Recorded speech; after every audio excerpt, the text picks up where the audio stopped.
Hi friends, welcome to my channel. இன்னைக்கு நம்ம வீடியோல என்ன பார்க்க போறோம் அப்படினா மிளகாய் பஜ்ஜி எப்படி டிஃபரெண்டா செய்யலாம் அப்படினு பார்க்க போறோம். வாங்க வீடியோக்குள்ள போலாம். இப்போ ஸ்டஃப் பண்றதுக்காக நான் என்ன பண்ணியிருக்கேன்னா ஒரு வெங்காயத்தை எடுத்து பொடிசா கட் பண்ணி வச்சிருக்கேன்.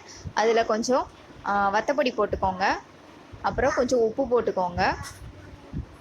1/2 டீஸ்பூன் வந்து வத்தப்பொடி போட்டிருக்கேன் நான்.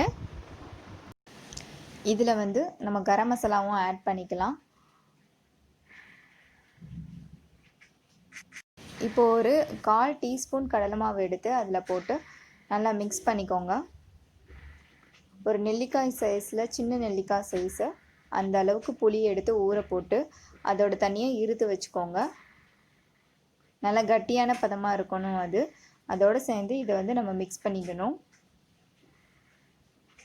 இது ஒரு சின்ன ஸ்பூனில் வந்து ஒரு 1/4 டீஸ்பூன் மட்டும் எடுத்து போட்டு மிக்ஸ் பண்ணியிருக்கேன். நான் ஒரு சின்ன வெங்காயமாக எடுத்து பண்ணியிருக்கேன். ஸோ உங்களுக்கு எவ்வளோ தேவையோ அந்த மாதிரி நீங்கள் எடுத்து எத்தனை பஜ்ஜிக்கு வேணுமோ அந்த அளவுக்கு நீங்கள் ஸ்டஃப் பண்ணி வச்சுக்கோங்க. இப்போ ஒரு 150 கிராம் கடலை மாவு நான் எடுத்து வச்சுருக்கேன். எடுத்துகிட்டு அதில் வந்து வத்தப்பொடி வந்து ஒரு டேபிள் ஸ்பூன் போட்டிருக்கேன். Chilli powder, Kashmiri chilli powder கொஞ்சம் கலருக்காக ஆட் பண்ணியிருக்கேன். ஒரு 1/2 டீஸ்பூன் போட்டிருக்கேன். அதை நீங்கள் வந்து கேசரி பவுடர் கூட நீங்கள் போட்டுக்கலாம். அது வந்து ஒரு 1/4 டீஸ்பூன் கூட நீங்கள் ஆட் பண்ணிக்கலாம் கலர் வேணும்னா. இப்போ இதுக்கு தேவையான உப்பு நம்ம ஆட் பண்ணிக்கலாம்.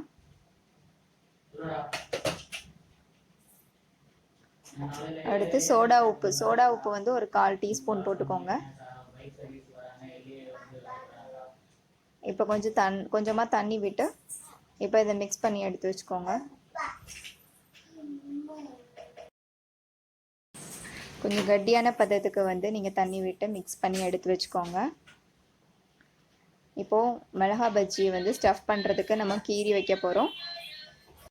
இந்த மிளகாய் பஜ்ஜியை வந்து நம்ம வந்து 2ஆக தான் கீறி வைக்க முடியும். ஃபுல்லாக நம்ம கட் பண்ணாமல் நம்ம வந்து கடைசி வரைக்கும் கட் பண்ணாமல் ஓரளவு பாதியாக கட் பண்ணுற மாதிரி நீங்கள் வந்து கட் பண்ணி வச்சுக்கோங்க.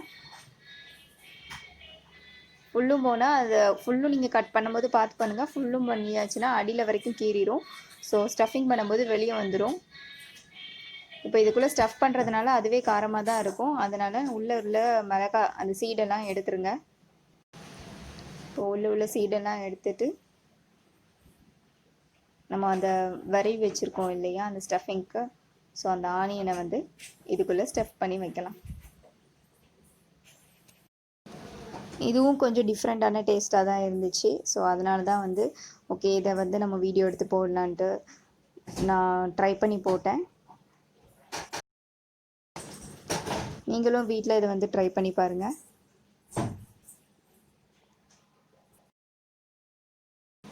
இப்போ உள்ள சீடெல்லாம் எடுத்தாச்சு, அந்த மிளகாயோட விதையெல்லாம் எடுத்தாச்சு. இப்போ இதை வந்து நம்ம ஸ்டஃபிங் பண்ண போகிறோம். ஸோ அந்த எடுத்து வச்சுருக்க அந்த ஆனியன் வந்து உள்ளே நம்ம செட் பண்ணிடலாம். இதுக்கு வந்து நீங்கள் பெரிய மிளகாவாக வாங்காமல் சின்ன மிளகாவாக வாங்கினீங்கன்னா, ஓரளவு சின்னதாக வாங்கினீங்கன்னா பொரிச்சு எடுக்கிறதுக்கு கொஞ்சம் ஈஸியாக இருக்கும். ஸோ அந்த மாதிரி சின்னதாக நீங்கள் வாங்கிக்கோங்க.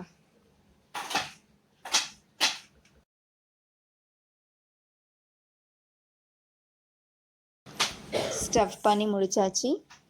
இப்போது நம்ம விரைவி வச்சுருக்க அந்த கடலை மாவில் இதை ஒரு டிப் பண்ணி அதாவது முக்கி எடுத்து எண்ணெயில் போட்டு பொரிச்சு எடுத்துட வேண்டியதுதான்.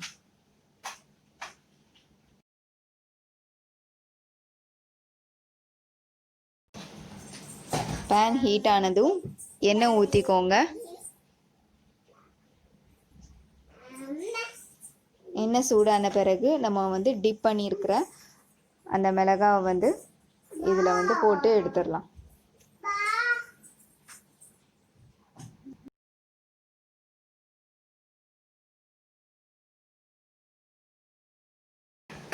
எஸ், போட்டு எடுத்தாச்சு.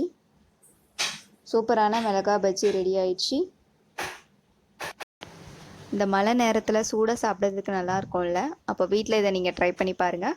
நாங்கள் அப்லோட் பண்ணுற வீடியோ உங்களுக்கு பிடிச்சிருந்தா லைக் பண்ணுங்கள், எங்கள் சேனலை சப்ஸ்கிரைப் பண்ணுங்கள், மறக்காமல் உங்கள் ஃப்ரெண்ட்ஸ் எல்லாருக்குமே ஷேர் பண்ணுங்கள். ப்ளீஸ் வாட்ச் பண்ணிவிட்டு சப்ஸ்கிரைப் பண்ணாமல் இருந்துடாதீங்க. ப்ளீஸ் சப்ஸ்கிரைப் பண்ணுங்கள். தேங்க்யூ.